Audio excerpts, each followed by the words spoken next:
네, 청년의 수련회에 함께 해주셔서 감사하고요. 영상을 통해서 보신 대로 지역 봉사 활동과 또 옆에 교회를 통해서 또 수련회를 이렇게 두 가지를 함께 하게 되었습니다. 특별히 수고하신 분들 감사드리고 또 우리 봉사하신 분들 여러 모습으로 또 찾아뵈면서 격려와 위로해 주신 분들 모두가 다 감사드리고 또 가지는 못했지만 찬조해 주시고 또 청년의 수련회 잘할 수 있도록 기도해 주신 여러분들에게 다시 한번 감사드립니다. 인상 깊은 거는 십자가를 세웠다는 거. 근데 오늘 설교하고 어떻게 다 알고 했는지 영상이 참 은혜가 있는가 봐요. 한 주간 동안 우퍼 스피커가 안 돼가지고 조금 전에도 안 됐잖아요. 찬양할 때도. 근데 영상 들으니까 되네요. 누구 차별하는 거 아니에요? 그래서 이 저음 스피커가 이렇게 잘 나오면은 부드럽게 잘 들리는데 어떻게 여태까지 안 나와서 지금 끙끙 앓고 있는데 어떻게 영상 들으니까 빵빵 되고 잘 나오네요. 오늘도 주님의 은혜가 여러분에게 넘치시기를 주님의 이름으로 축원드립니다. 옆에 분과 인사하겠습니다. 주의 사랑으로 사랑합니다. 주님의 사랑이 여러분에게 가득하시기를 주님의 이름으로 축복합니다. 우리 특별히 오늘은 십자가에 못 박혀 죽으시고 많이 듣던 말이죠. 또 우리가 방금 찬양한 것처럼 1000번을 불러도 내 눈에 눈물이 그칠 수 없는 것은 십자가의 사랑이다. 십자가의 사랑.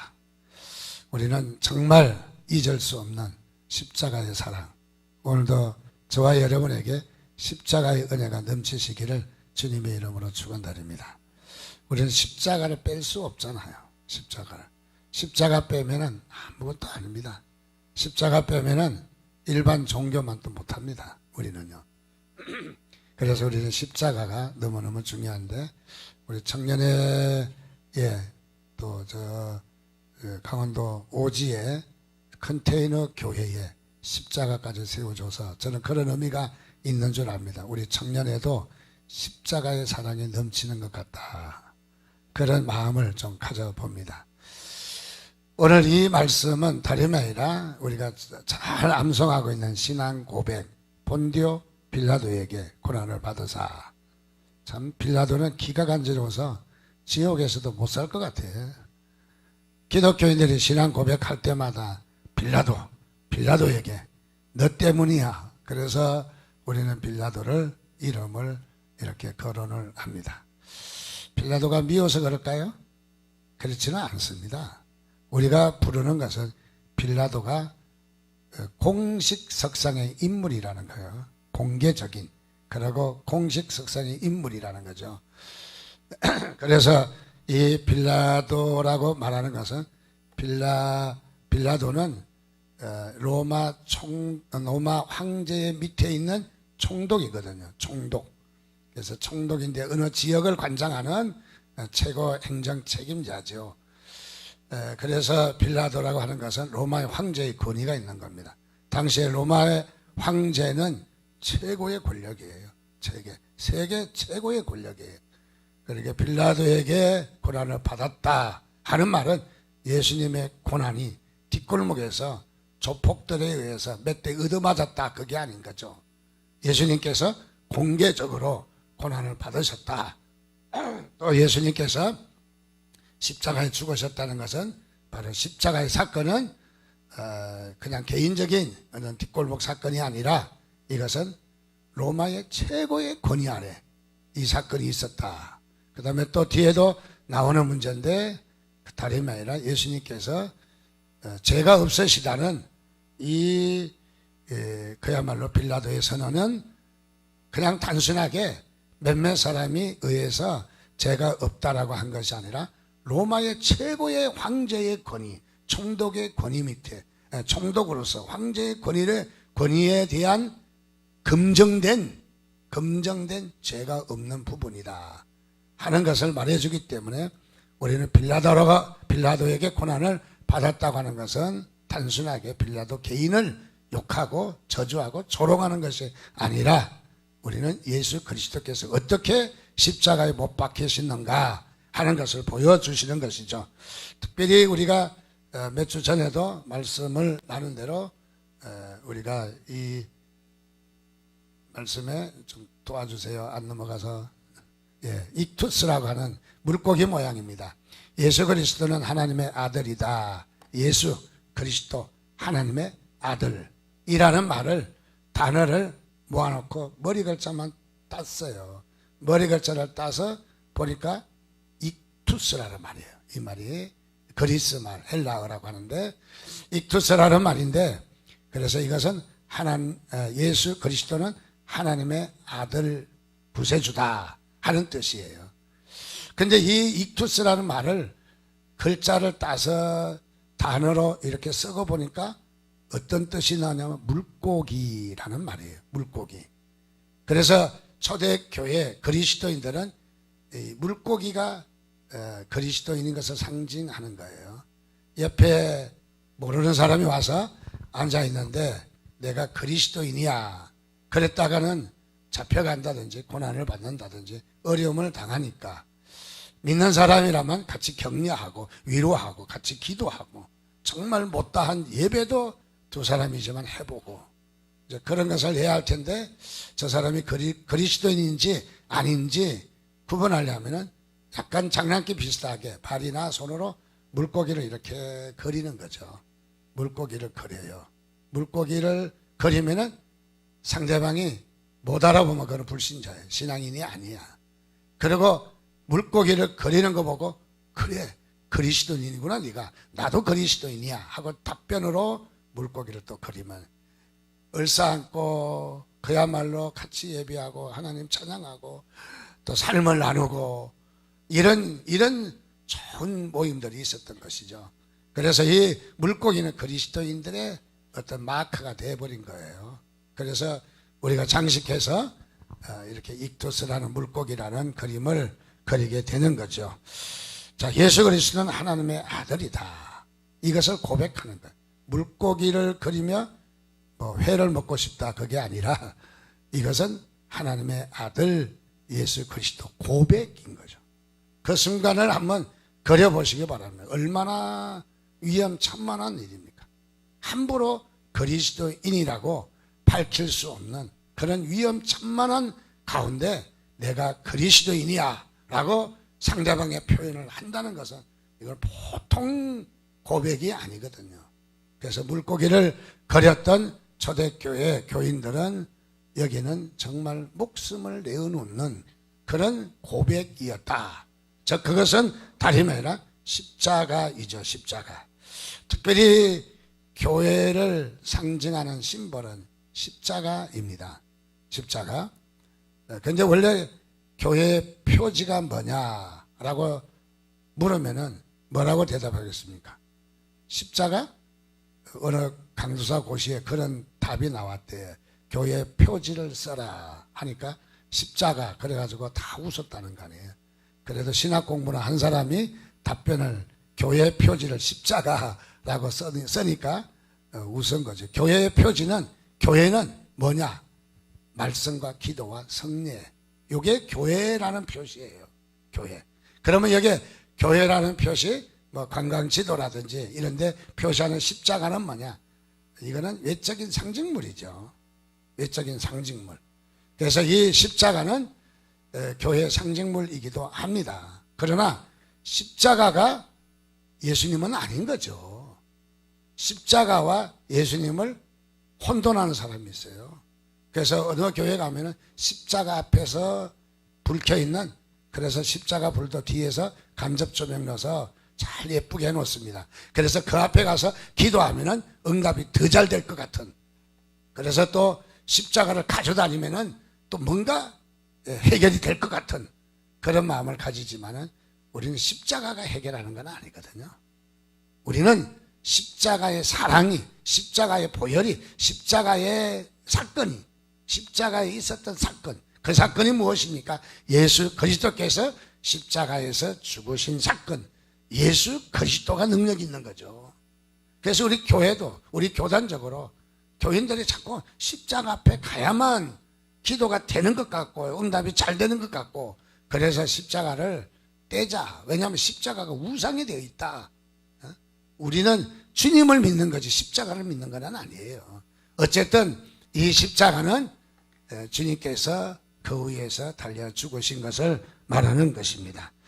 자, 그래서 주님께서 십자가 위에서 달려 죽으셨는데 주님께서 죽으실 때 예수님만 십자가를 지신 것이 아니라는 거죠.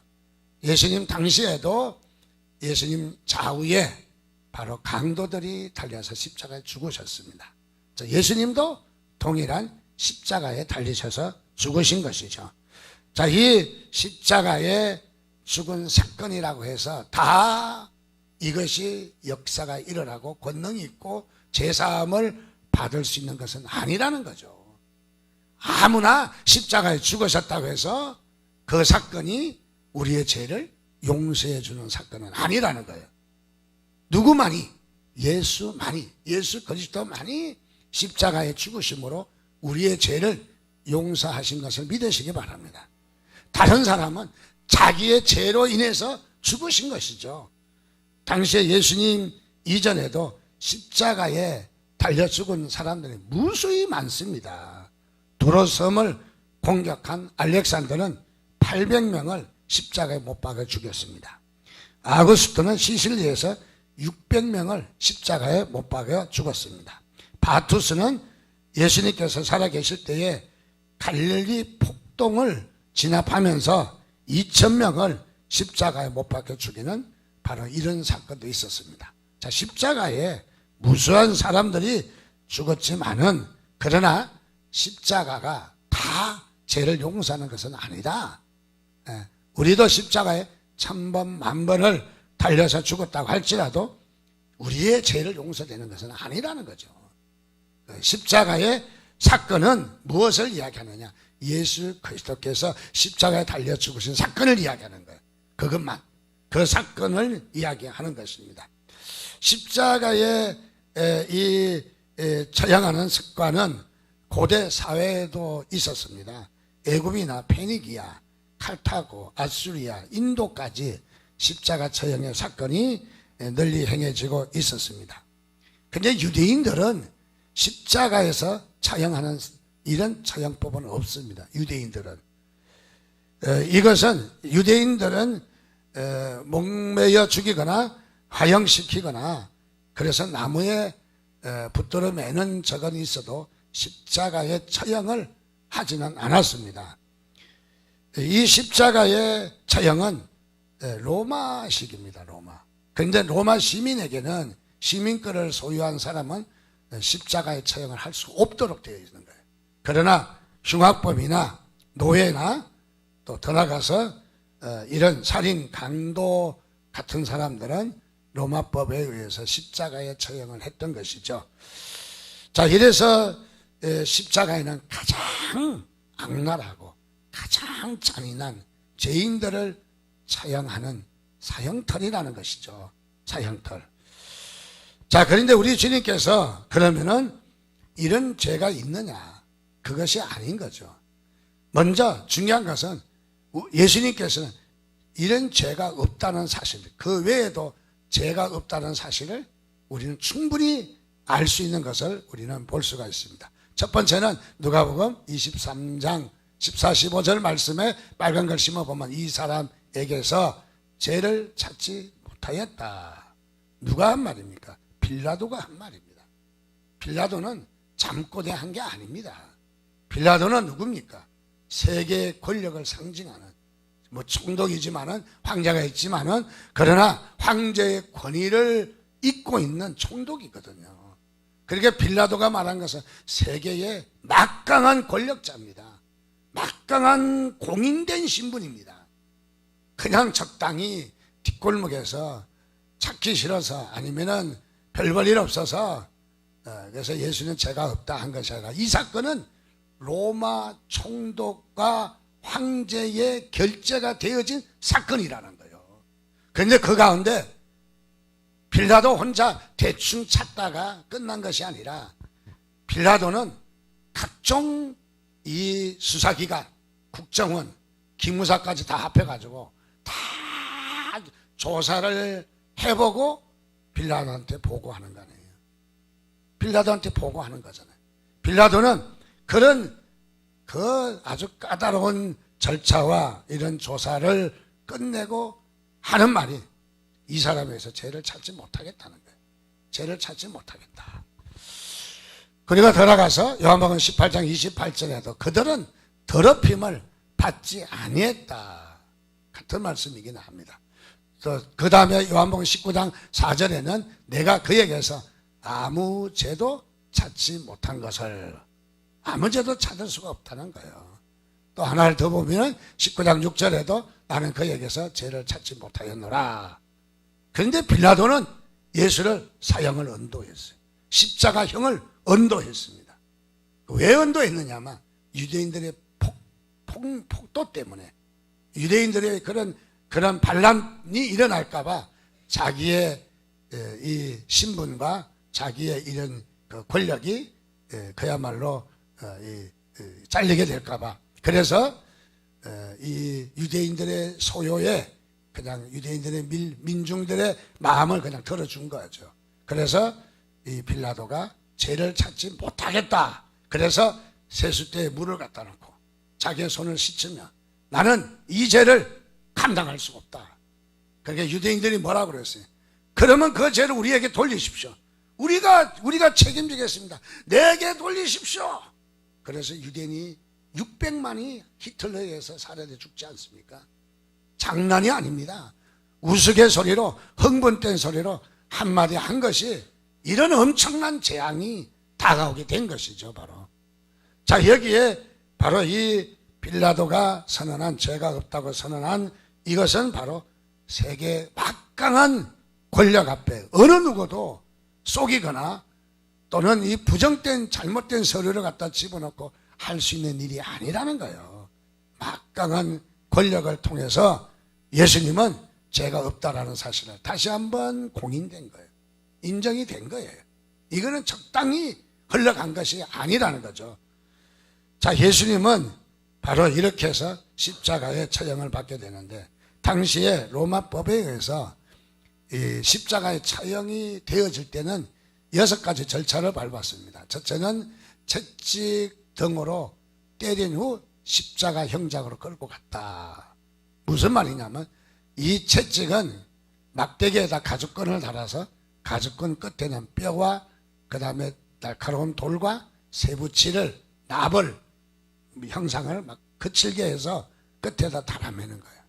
그래서 채찍질을 했다면 우리식으로 생각하면 이만한 뭐 회초리 같은 거 가지고 몇 대 때린 걸로 생각하십니까? 그것이 아니라 이런 돌과 뼈와 납을 끝에 달으면서 이 채찍을 등이나 어깨를 향해서 찍습니다. 찍어요. 도끼를 찍듯이 탁 찍으면은 살에 탁 박히죠. 박혀요. 박히면은 떼는 것이 아니라 밑으로 쫙 긁어내리면 등 위에서부터 밑에까지 살이 쫙 다 찢어지는 거죠. 이렇게 악랄하게, 이렇게 참으로 너무너무 극악한 방법의 채찍을 썼다는 것입니다. 바로 두 번째는 이 십자가에 처형을 할 때는 이 제 몫을 명패에 이 가슴에 달아서 통행인들에게 인격적인 모독과 수치감을 주는 바로 이런 일을 했습니다. 우리 예수님께서 이런 고난 뒤에 또 수치감을 당하는 바로 이런 모습을 보여주고 있는 것이죠. 세 번째는 이 십자가를 처형할 때에 세 번째는 옷을 벗기는 거죠. 옷을. 그래서 수치감을 더하도록. 또 네 번째는 육체와 정신을 혼미케 하기 위해서 술이나 독주를 마시게 해서 정신이 좀 이렇게 혼미하도록, 그러니까 혼미한 가운데 하도록, 혼미한 가운데 죽이고 이렇게 하는 거죠. 무엇을 이야기하냐, 우리 주님께서 이 썰get한 그런 신포도주를 적셔서 예수님 입에 갖다 줄 때 예수님은 마시지 않았어요. 왜? 그 독한 독주의 헛소리가 아니라는 거예요. 그리고 예수님은 그의 죽음이 조금이라도 고통을 면해보려고, 감해보려고 하시지 않았다는 것을 말해주는 바로 그런 부분이죠. 또 예수님은 십자가에 달려서 이 장정들은 한 3일씩 합니다. 3일씩. 그러니까 3일 동안 피투성이와 피비린내와 그야말로 고통과 뜨거운 떼학빛과 뭐 이런 우리 온도보다 훨씬 더 올라가잖아요.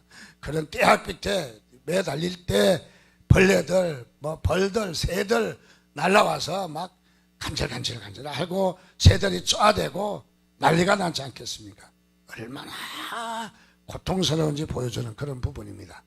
마지막에는 제수의 다리를 꺾어서 치명적으로 상처를 줍니다. 즉 다시 말하면 반드시 십자가에는 그냥 살아남을 사람이 없다는 거예요. 예수님도 창에 찔리시고 그리고 다리를 꺾으셨다 하는 것은 완전히 죽으셨다는 것을 말해주는 거예요. 그리고 극지의 고난을 당하셨다. 자, 그래서 어떤 엉터리 같은 사람은 이렇게 말합니다. 예수님께서 십자가에 달리셔서 까무러치셨다가 무덤에, 동굴 안에 무덤에 시원하게 들어가니까 깨어나셨다. 그 사람 한번 십자가에 달려가지고 다리 몽생이까지 분들이 떨어가지고 그런 다음에 깨어나는 거 한번 봤으면 좋겠어요. 깨어날 수 있는 게 아니라는 거죠. 그래서 어떤 사람은 예수님께서 부활하셨다는 것은 기절했다가 깨어나셨다, 기절설을 말하는 참 엉터리 같은 사람도 있습니다. 그게 아니라 주님께서는 절대 그런 일이 있을 수 없는 아주 잔인한 예수님의 다리까지 꺾어버리셨다. 이것이 바로 로마법에 의한 십자가의 처형의 바로 방법인 것입니다. 얼마나 잔인하고 극악한지를 보여줍니다. 자, 이 십자가는 대체적으로 십자가는 우리가 말하는 X자 같은 것도 있고 그다음에 T자도 있고 또 더하기 표시도 있고 그 다음에 우리가 십자가를 어디 가면 많이 볼 수 있어요? 절에 가면 많이 볼 수 있어요. 불교에 가면. 불교에는 더하기 같은 데다가 하나씩 꺾어짓죠. 이렇게. 그게 뭔지 아십니까?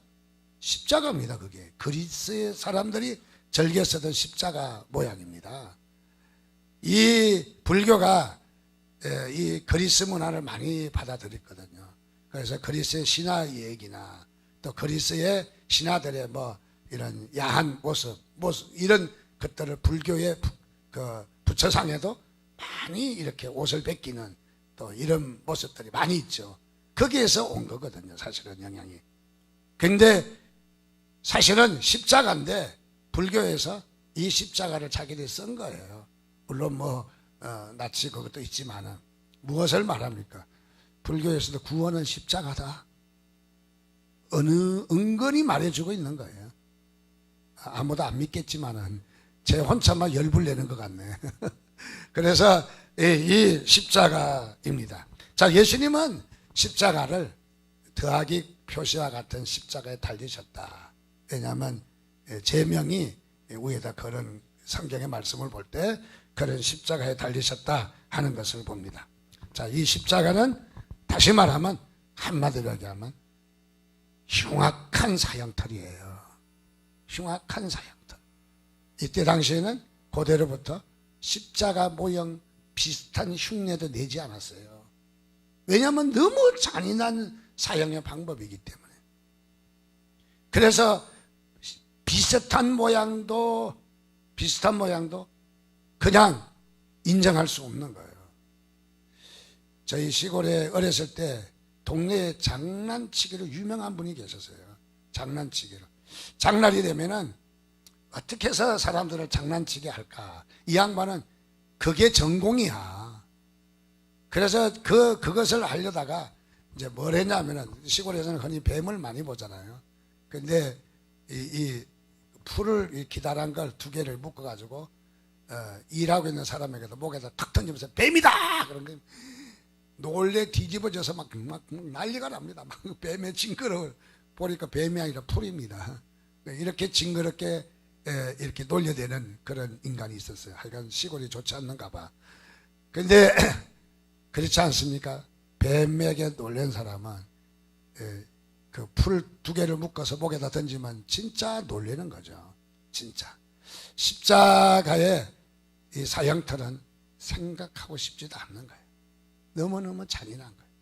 너무너무 정말 십자가형을 누가 뭐 아는 사람이 받았다 할 정도면 그냥 자신까지 고통과 이 너무너무 안타까운 마음이 많이 드는 거예요.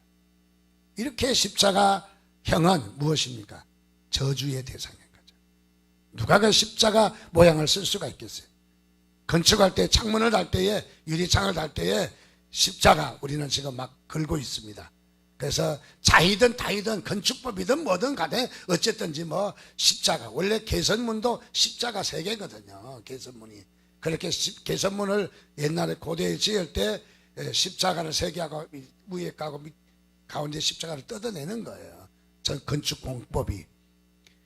자, 그래서 이 십자가를 생각하고 싶지 않은 너무너무 잔인한 모습입니다. 무엇을 이야기합니까? 우리의 죄가 얼마나 잔인한가를 이야기합니다. 우리의 죄가 얼마나 잔인한가, 우리의 죄가 얼마나 끔찍한 건가 보여주는 것입니다. 그런데 주님께서 오셔서 이 십자가를 지심으로 말미암아 십자가가 무엇이 됐어요? 바로 우리에게 사랑으로 바뀐 거예요. 여러분 믿으시면 아멘 하시기 바랍니다. 그래서 1000번을 불러도 우리의 눈에 눈물을 감출 수 없는 것은 무엇이다? 십자가의 사랑이다. 맞습니까? 좀 같이 설교합시다. 혼자만 하지 말고. 십자가의 사랑인 거예요. 그래서 이 십자가가 그렇게 잔인한, 정말 꿈에도 지나가다가도 헛개비라도 보이면은 저주의 대상이라고 생각했던 십자가가 주님께서 피 흘려 죽으심으로, 그 전에 많은 사람들이 십자가에 죽었지만은 그 십자가에 죽은 이 십자가의 형틀이 아무도 사람들에게 평안을 줄 수가 없고 사랑을 줄 수가 없고 이 십자가의 은혜를 덧입을 수가 없었지만은 예수 그리스도께서 십자가에 죽으신 것은 우리에게 평안인 줄 믿으시기 바랍니다. 우리에게 축복인 줄 믿으시기 바랍니다. 주 312년 10월 27일 밀비안 다리에서 전투가 벌어졌습니다. 로마 황제 콘스탄티누스와 그 다음에 반대 진영의 막센티우스의 전투가 벌어졌습니다. 그런데 이 콘스탄티누스는 그야말로 병력이 약해요. 전투가. 그래서 내일 전투가 격렬하게 벌어질 텐데, 참으로 전쟁에 진다는 것은 전쟁이 최악의 재앙 아닙니까? 전쟁. 정말 전쟁만은 막아야 돼요. 전쟁만은. 우리 전쟁을 정말 일어날 수 없는 가장 최악의 재앙이다. 그렇게 봐요. 전쟁 때문에 어떻습니까?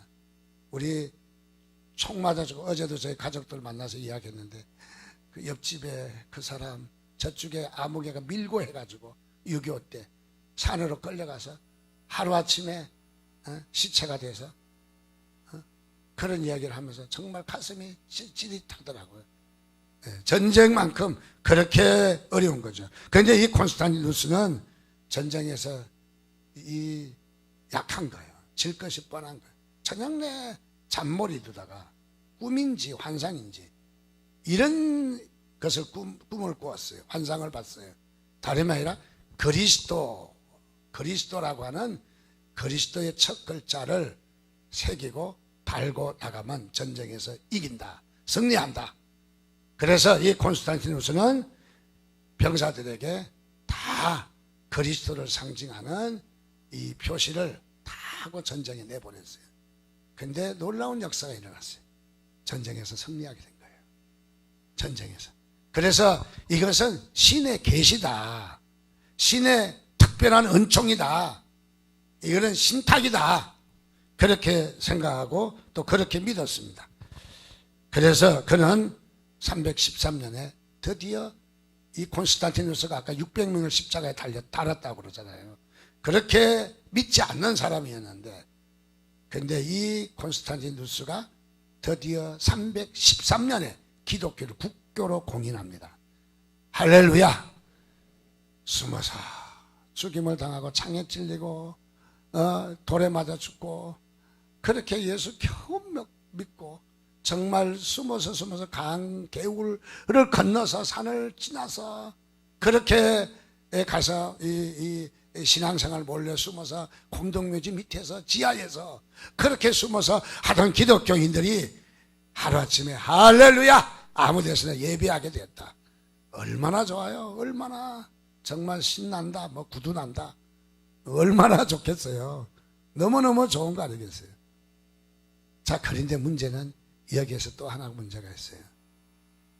콘스탄틴 대제가 기독교를 공인하고 나니까 어제까지만 전에 나가서 열심히 됐던 장관이 잘 보이려고 교회 나오지 않았겠어요?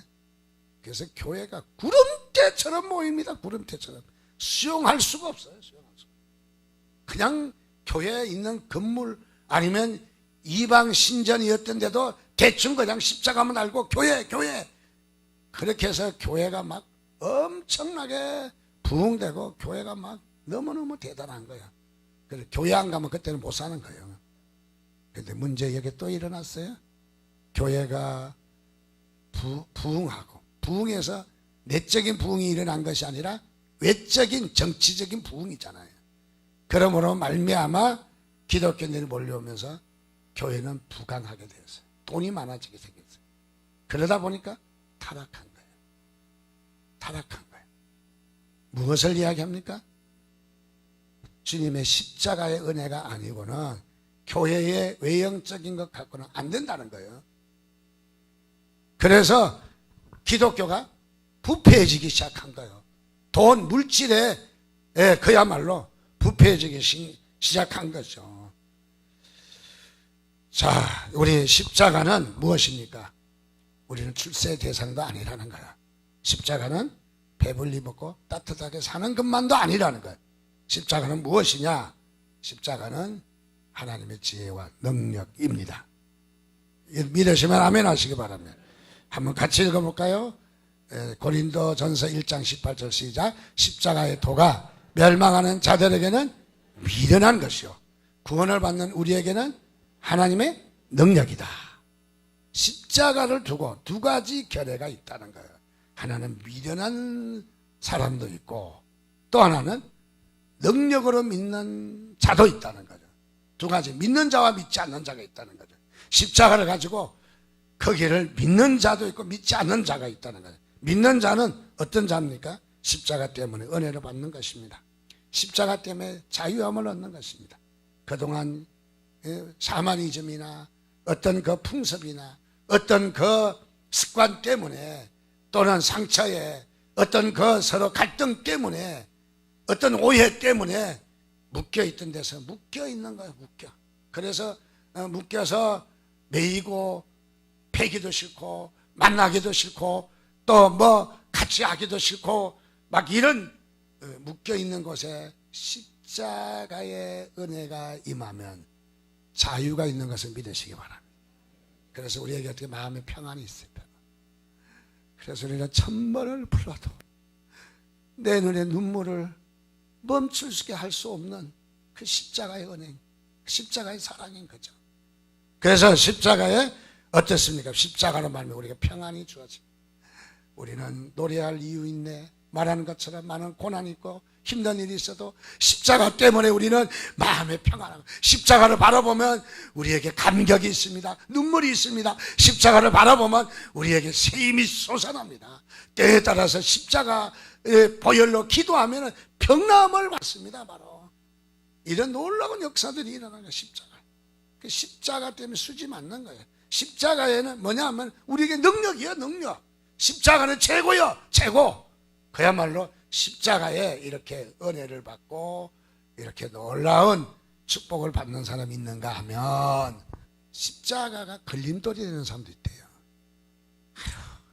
십자가 펴기 싫어. 재수 없어.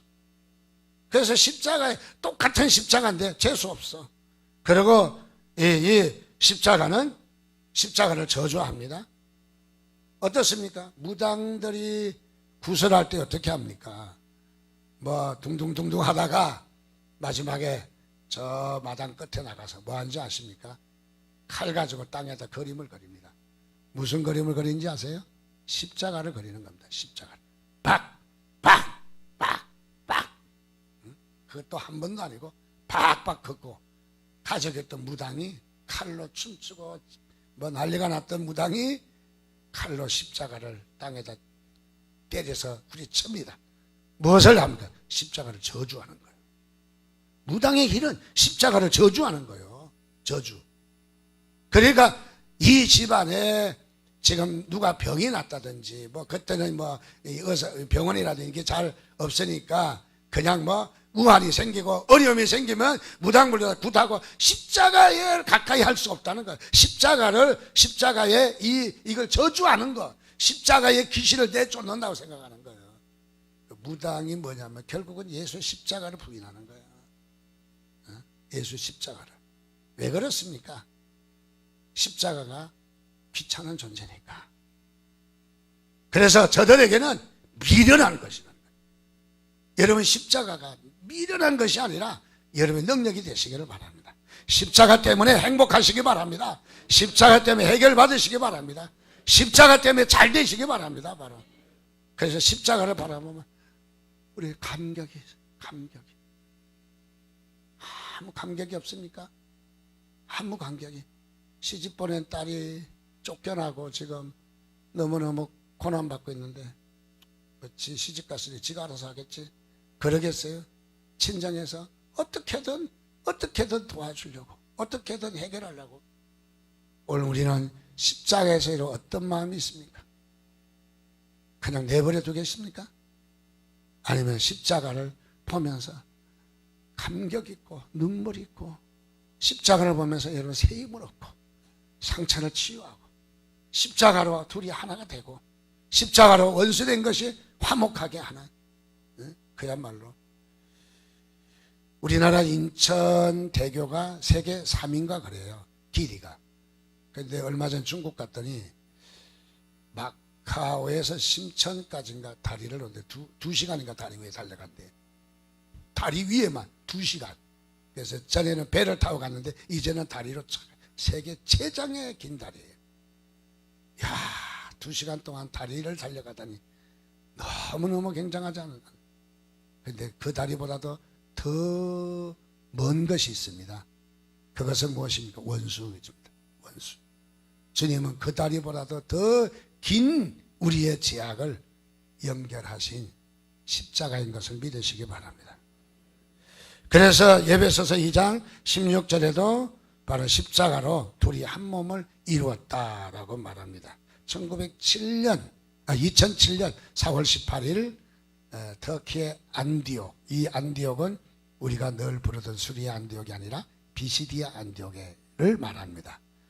그런데 여기에 말라티아라는 사건이 벌어진 곳입니다. 여기는 어떤 사건이었냐 하면 46세 된 독일 선교사가 있었습니다. 틸만이라는 분입니다.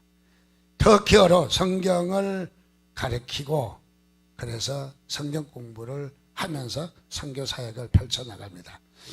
이 틸만 선교사 외에도 한 5명 몇 분이 더 계셨습니다. 3개월 전에 5명의 그 현직 시장 아들까지 포함된 바로 5명의 청년이 성경 공부하겠다고 3개월 동안 와서 성경을 배웠습니다. 성경을. 오늘도 다름이 아니라 이들은 그야말로 성경 공부하러 이들은 오게 되었습니다. 이들은 총과 칼과 줄과 수건을 준비해서 알라 신에게 바치는 마지막 종교 행위를 행한 후에 10시경에 성경 공부 모임에 왔습니다. 이들이 성경 공부를 하다가 갑자기 뛰어들어서 네카티 목사님과 또 우그로와 또 그 외에 틸만 이런 분들 또 그 외에도 사역자 5명을 처형을 합니다. 이들이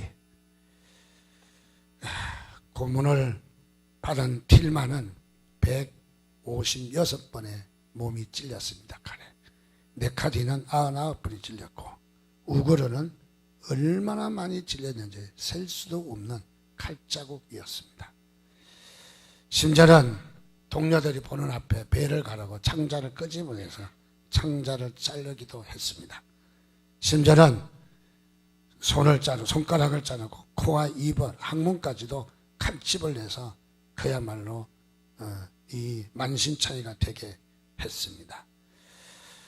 그리고 그야말로 이렇게 시신을 동료들이 보는 앞에 조각 냈습니다. 자, 그런 가운데 3시간 동안 그렇게 고문을 하면서 이렇게 해야 합니다. 예수 그리스도를 부인하라는 겁니다. 그리고 알라가 참신이다, 그렇게 고백하라는 겁니다. 그러나 3시간 동안 이들은 절대로 부인하지 않았습니다. 무슨 말입니까? 우리의 십자가는 내가 죽을지라도, 내가 칼에 난도질을 당할지라도 부인할 수 없는 큰 사랑이라는 거예요. 이런 믿으시면 아멘 하시기 바랍니다. 이 사실이 너무너무 또 이렇게 하면서 핸드폰으로 다 찍어가지고 그래가지고 보여주고 뭐 이렇게 한 거죠. 어떻게 해서 기독교인이 수산나 힐만이라는 사람이 텔레비 앞에 나가서 이 자료와 함께 이 텔레비에 인터뷰를 했습니다. 그리고 이 수산나 힐만은 그렇게 이야기합니다. 여자분이신데 그들을 복수하지 않겠다고 말합니다. 갈보리에서 예수 그리스도께서 하신 말씀처럼 하나님 저희를 사하여 주옵소서. 스데반처럼 저들이 하는 일을 저들이 몰라서 그렇습니다. 그렇게 텔레비 앞에서 인터뷰할 때에 정말 터키 안에 숨어있던 기독교인들이 다 길거리 나와서 내가 기독교인이다, 내가 기독교인이다, 나를 죽여달라, 나를, 그렇게 해서 외치면서 했던 것이죠. 여기에 어떤 칼럼니스트가 평가를 했습니다. 어떤 평가를 했느냐면은 수산의 힐만과 선교사들 5명이 잔인하게 죽어간 사건은 1000명의 선교사들이 1000년 동안 하지 못하는 것을 단번에 했다. 무슨 말입니까? 여기에 터키의 이슬람을 신봉하던 그 청년들은 그들은 참으로 지금은 잔인하게 이렇게 했겠지만은 언젠가 그들에게는 마음속에 주님께서 십자가의 능력이 임할 것을 믿게 되는 거죠. 우리는 무엇을 말합니까? 저는 이 안디옥에 있던 5명의 선교사처럼 정말 우리가 십자가의 은혜를 받았다면, 십자가의 사랑을 덧입었다면 결코 우리 목숨하고 바꾸지 않을 겁니다. 우리 목숨보다도 더 귀한 것일 것입니다. 우리는 어쩌면 이런지 모르겠어요. 십자가가 상징물로 가지고 다니는지, 십자가를 형식적으로 액세서리로 가지고 다닌다면 그 십자가는 아무것도 아닙니다. 아무것도. 자, 십자가의 사건은 오늘 저와 여러분이 체험하시기를 주님의 이름으로 축원드립니다. 그래서 이 십자가는 우리를 변화시키고 우리에게 삶을 살게 하는 놀라운 역사인 것이죠. 그래서 율법의 저주에서 우리를 속량하신 사건입니다. 십자가는요. 또 가난함으로 우리를 부유하게 하신 사건입니다. 이사야서 53장 5절 6절에는 그는 예수 그리스도입니다. 십자가의 사건이 찔림은 우리의 허물 때문이라. 그분이 찔리게 된 것은 우리의 허물이 있어서 찔린 거예요. 그가 상함은 우리의 죄악 때문이고, 그가 징계를 받은 것은 우리에게 평안을 주시려고, 그가 채찍에 맞음으로 우리에게 나음을 받게 했다는 것입니다. 이런 십자가의 은혜를 받으셨습니다. 우리는 양 같아서 그릇 행하고 있고, 각기 제 길로 가고, 지 생각대로 가고, 지 마음대로 가고, 그래도 여호와께서는 우리 모두의 죄악을 그에게 담당시키셨다는 거죠. 그렇습니다. 십자가의 피로 화평을 이루어 주셨습니다. 주님은요. 자, 그런데 우리는 십자가를 어떻게 하십니까? 우리는 기독교가 부유라고 생각하십니까? 우리는 많은 세계 선교사들이 있는데 선교사들이 아니라고 평안하고 잘 먹고 잘 살고, 우리는 그것보다도 더 중요한 것이 있다면은, 이번에 김대중 선교사도 가보니까 그분이 원래 말이 없어서 전직 대통령이시라. 그래서 말이 없어서 잘 몰랐어요, 사역을요. 죽는 소리도 별로 안 하잖아요. 선교사들 가운데 우리 교회가 건축한다고 건축원금 보낸 분은 그분밖에 없어요. 그분하고 우리하고는 교단도 다릅니다. 근데 마음속에 찡하고 우리 장로님들하고 한번 가려다 못 가고 이번에 전도여행 때 가게 돼서 너무 감사한 겁니다. 너무. 저도 호주머니에 있던 돈 다 털어주고 왔어요. 정말 보니까 말레이시아 뭐 옷차림도 뭐 우리하고 비슷하고 하니까 별것 아니다 생각했는데, 가보니까 보르네오 섬 꼭대기거든요. 근데 보니까 너무너무 산악지대, 길이 없어요. 저 어렸을 때 저 산판길이라고 그래요. 나무 베서 그 뱃나무 실어 나르는 길. 그러니까 도로를 보수하는 차가 대기하고 있어요. 이게 묶이고 무너지면 차가 흙 갖다 붓고 차 지나가고, 그래서 계속 고치면서 다니고 고치면서 다니고, 그 길을 비가 오면 못 가잖아요. 언덕바지 45도 이상 되네, 미끄러지고. 그런 데를 김대중 선교사는 3시간 4시간, 우리 여기서 저 컴컴한 의왕역만 나가려다 아이고 무서워서 못 나가. 근데 산악에 아무도 깜깜하고 정말 아무것도 없는 산악길에 걸어서 비 맞고 3시간 동안 걸어가서 거기에 현지에 가서 링카분카 교회라는 교회에 가서 예배를 드리니까 그 주민들이 얼마나 녹아지겠어요. 얼마나. 저런 선교사가 어디 있나. 저런 선교사가. 제가 보기에는 특별히 재주는 없는 사람이에요. 재주로 일하는 게 아니라고요. 재주로. 그 심장이 일하는 거지. 심장이. 어떤 심장이? 그리스도에 대한 심장이. 그래서 우리 전도여행 팀들도 은혜를 그냥 한 방에 갔어요. 우리는 한 방에. 말레이시아 팀은 뭐 사역할 게 비행기 타고 오고 가고 이틀 빼고 오라 하니까 뭐 사역하러 갈 데도 없어요. 갈 데도. 그런데도 한 방에 우리 다 갔어요. 그 한 곳에서 가구가 우리로 말하면은 뭐지, 원두막 같은 그런 집이에요. 구멍이 뻥뻥 다 뚫리고 저녁에 산 꼭대기니까 추워요. 그런데 거기에 25가구가 살고 있어요. 25가구 인구는 몇 명? 120명. 애들은 많이 낳나 봐. 근데 120명인데 그 120명은 산악지대에, 정말 산악지대에 이런 주민들끼리 교류가 없는 그 부족들의 삶이 얼마나 폐쇄된 삶이에요. 그런데 거기에 70명이 교회 나와요. 이때는 할렐루야 하셔야 됩니다. 아멘 하시든지. 하라고 해서 하지 마시고 자원해서 하시기 바랍니다.